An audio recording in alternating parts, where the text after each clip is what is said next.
En préparant le livre Israël, parlons-en, j'ai demandé à 2 assistantes d'aller dans les rues de Bruxelles, demander au hasard aux gens qu'est-ce qu'ils savaient sur l'histoire et sur la situation d'Israël. Les réponses étaient catastrophiques. Il y a en fait une ignorance du public, et je pense que cette ignorance n'est pas due au hasard. Ça fait 60 ans que les médias européens, qui se disent les meilleurs du monde, informent le public, et on constate qu'en fait le public ne sait pas l'essentiel. Je pense que c'est dû à une opération de propagande israélienne relayée par les médias, et je l'ai résumé dans ce que j'ai appelé les 10 grands médias mensonges qui justifient Israël. Le premier grand média mensonge, c'est qu'on nous dit Israël a été créé en réaction au génocide contre les Juifs en 40-45. Ça, c'est totalement faux. En fait, c'est un projet colonial qui est bien plus vieux, qui a été décidé au congrès de Bâle en 1897. Le mouvement nationaliste juif décide de coloniser la Palestine. À ce moment-là, on emploie le mot colonialisme, il n'est pas du tout honteux. Et ils font appel aux puissances coloniales de l'époque pour qu'ils se rendent compte qu'ils ont besoin d'être protégés. Il demande à l'Empire turc qui n'est pas intéressé, mais l'Empire britannique, lui, est très intéressé parce qu'il veut absolument avoir des colons qui vont être installés là au milieu du monde arabe, entre la partie ouest et la partie est. Ils veulent affaiblir l'Égypte, qui est une puissance qui les inquiète. Ils veulent contrôler le canal de Suez, qui est la route vers la colonie des Indes, qui leur apporte énormément. Ensuite, les États-Unis vont prendre le relais. Eux, ce qui les intéresse, c'est le pétrole. Ils veulent un flic du pétrole. Et donc, création coloniale d'Israël ne date pas du tout de 40-45, c'est bien plus tôt, c'est un projet colonial. Il faut rappeler qu'à l'époque, les puissances coloniales européennes se partagent l'Afrique comme un vulgaire morceau de gâteau. Il y a une conférence à Berlin en 1885 avec l'Angleterre, la France, le Portugal, la Belgique, l'Allemagne. On se partage l'Afrique comme un vulgaire gâteau. Il n'y a évidemment aucun Africain qui est invité, je veux dire. Et donc on est vraiment dans l'époque coloniale. Israël, c'est un projet colonial, il faut le dire. Alors, le deuxième grand mythe qui justifie Israël, c'est oui, mais les Juifs, en fait, ils retournent sur la terre dont ils auraient été chassés par l'Empire romain en 70 après Jésus-Christ. Ça, c'est aussi un mythe total, parce que, en fait, j'ai interviewé dans ce livre l'historien Shlomo Sam, qui a lui-même interviewé les historiens, les archéologues israéliens, et tout le monde dit non, il n'y a pas eu d'exode, et donc il n'y a pas de retour. En gros, les populations, elles sont restées là, elles n'ont pas bougé. Bien sûr, il y a eu des invasions, des migrations, des mélanges, mais en gros, elles n'ont pas bougé, les populations. C'est qu'il y a 2 conséquences cocasses. La première, c'est que, au fond, les descendants des Juifs de l'époque de Jésus-Christ, c'est les Palestiniens qui vivent là aujourd'hui, maintenant. Et la deuxième conséquence, c'est que, alors, s'il n'y a jamais des gens qui sont partis, quels sont ces gens qui nous disent qu'ils reviennent? En fait, ce sont des convertis, des Européens de l'Est, de l'Ouest, des Maghrébins, qui se sont, à différents moments, pour différentes raisons, convertis à la religion juive. Et en fait, comme dit Shlomo Sand, le peuple juif, ça n'existe tout simplement pas. Il n'y a pas d'histoire commune, il n'y a pas de langue commune, il n'y a pas de culture commune, il y a juste une religion. Mais une religion, c'est pas un peuple. On ne parle pas de peuple chrétien, de peuple musulman, et donc pas de peuple juif non plus. Alors, le troisième grand mythe, c'est l'idée que, en fait, c'est pas grave s'ils se sont installés là en Palestine pour coloniser, parce que nous dit-on, c'était un désert, c'était une terre sans peuple, donc c'était vide. Ça aussi, c'est un mensonge total. En réalité, les témoins de l'époque, déjà au 19e, début 19e, disent la Palestine, c'est un océan de blé. Il y a des cultures et des exportations, notamment vers la France, de l'huile, du savon, les fameuses oranges de Jaffa.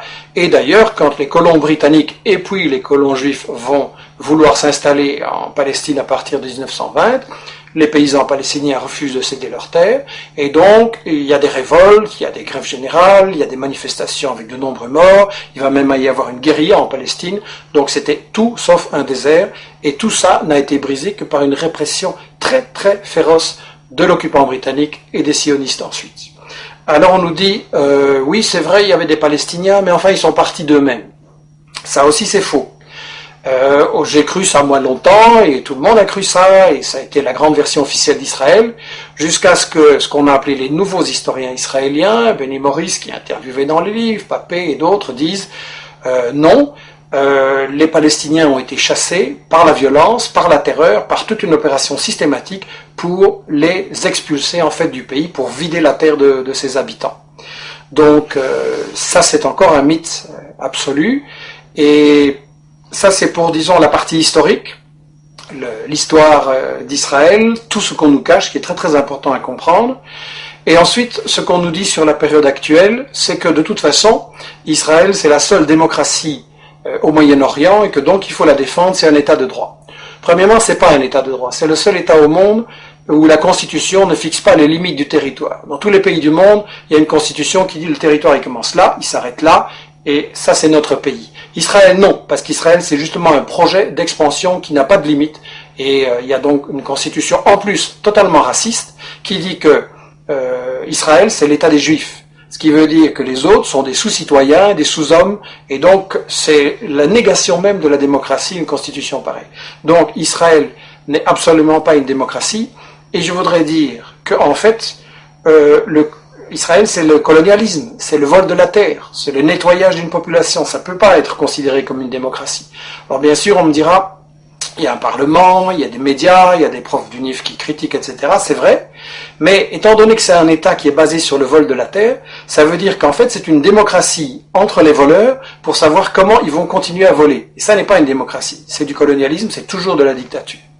Alors on nous dit que les États-Unis, eux, ceux qui cherchent à protéger, en protégeant Israël et en mettant plus de 3 milliards de dollars d'aide militaire en armement chaque année pour aider Israël à bombarder et attaquer ses voisins, on nous dit que les États-Unis, ce qu'ils veulent, c'est protéger la démocratie au Moyen-Orient. Bien.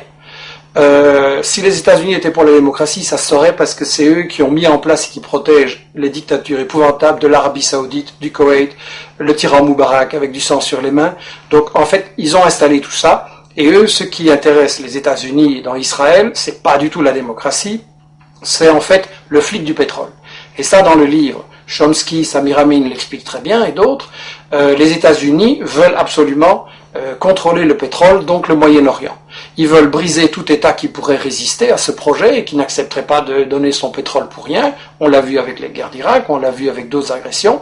Seulement, les États-Unis ne peuvent pas attaquer à tout bout de champ tous les pays du Moyen-Orient qui ne leur plaisent pas. Donc ils ont besoin de ce que Chomsky appelle dans son interview le flic de quartier.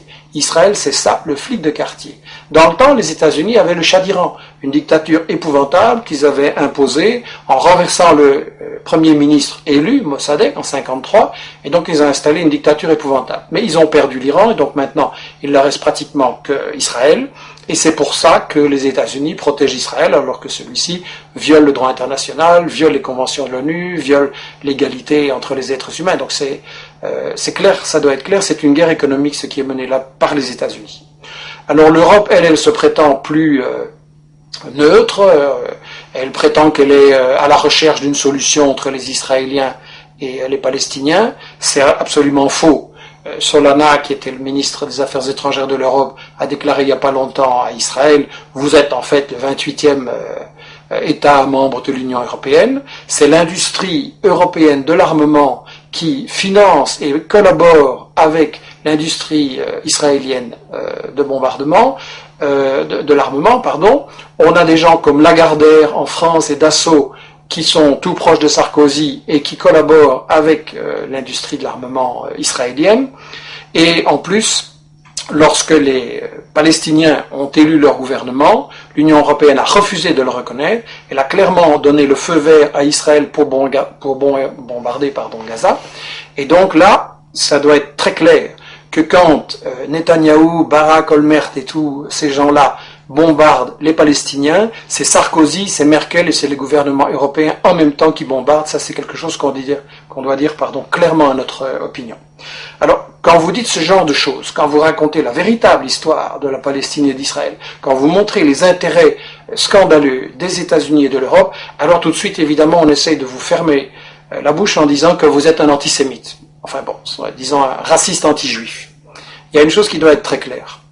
Quand on critique le gouvernement d'Israël, on n'est pas raciste anti-juif, au contraire, on critique un gouvernement qui nie l'égalité entre les êtres humains, entre les juifs et les musulmans. Et donc on veut au contraire que soit possible un avenir, une paix, une entente entre les juifs, les musulmans, les chrétiens et les laïcs au Moyen-Orient, et c'est pour ça qu'il faut arrêter le gouvernement d'Israël dans ses crimes, parce qu'il ne fait que semer la haine, et c'est sa stratégie, semer la tension, semer la haine. Alors là, ils répondent, et les médias relayent souvent l'idée, oui, mais les Palestiniens sont violents, c'est du terrorisme, etc. Je voudrais dire une chose. La vraie violence, c'est le colonialisme, c'est l'armée d'occupation israélienne qui a volé leurs terres, leurs maisons aux Palestiniens depuis 60 ans. C'est l'armée israélienne qui empêche les Palestiniens d'avoir une vie normale. Vous avez des checkpoints pour aller de votre maison à votre bureau, vous avez des checkpoints, vous devez parfois attendre 1 heure ou une journée. Il y a des femmes enceintes qui sont mortes parce qu'elles étaient bloquées par l'arbitraire des soldats israéliens au checkpoint. Donc, la violence, en fait, c'est l'occupation. Et je voudrais dire une chose, l'ONU, dans ses textes fondamentaux, reconnaît le droit de tout peuple colonisé, de tout peuple occupé, de résister par tous les moyens qu'il juge bons. Donc la résistance est légitime et la violence c'est l'occupation et c'est tout. Et évidemment, le problème que beaucoup de gens se posent, c'est que face à tant de haine qui sont semées volontairement par Israël et ceux qui le soutiennent, les gens pensent, oui, c'est un conflit qui va durer toujours, il n'y a pas de solution, il y a trop de haine, etc. Il faut savoir que la solution, elle existe. Parce qu'en fait, les grandes organisations palestiniennes, dès le milieu des années 60, ont proposé une solution très démocratique et très simple, à savoir un seul État, sans discrimination, où il y aurait une égalité de droits entre les juifs, les musulmans, les chrétiens et les laïcs. C'est la définition même de la démocratie. Un homme, une femme, une voix. Et Israël a toujours refusé de négocier ces solutions. Qu'est-ce qu'il a fait? Il a emprisonné ou assassiné non seulement récemment les dirigeants du Hamas, mais aussi les dirigeants du Fatah ou du FPLP ou du FDPLP. Donc en fait, Israël refuse de négocier, Israël refuse une solution qui est évidente, et il faut donc se demander pourquoi. Et la seule raison, je l'ai dit, c'est que Israël sert aux États-Unis de flic du pétrole, et donc c'est une guerre économique, c'est une guerre pour le pétrole, c'est une guerre pour les multinationales, et la seule chose qui peut arrêter ça, c'est la pression de tout le monde, des citoyens en Europe, en Amérique latine, en Afrique et au Moyen-Orient et partout, la pression sur les dirigeants politiques qui sont complices d'Israël, la pression sur les médias qui, il faut le dire, ne disent pas la vérité, et ça veut dire, par Internet, avec des initiatives comme celle que nous lançons, la lettre d'information sur la Palestine, etc., que chacun fasse l'information, rétablisse la vérité, démasque les médias mensonges et les mythes justificateurs d'Israël, et en appliquant cette idée, nous sommes tous des journalistes, on arrivera véritablement, je pense, et assez rapidement, à une possibilité de négocier et de trouver une solution pour établir la paix au Moyen-Orient.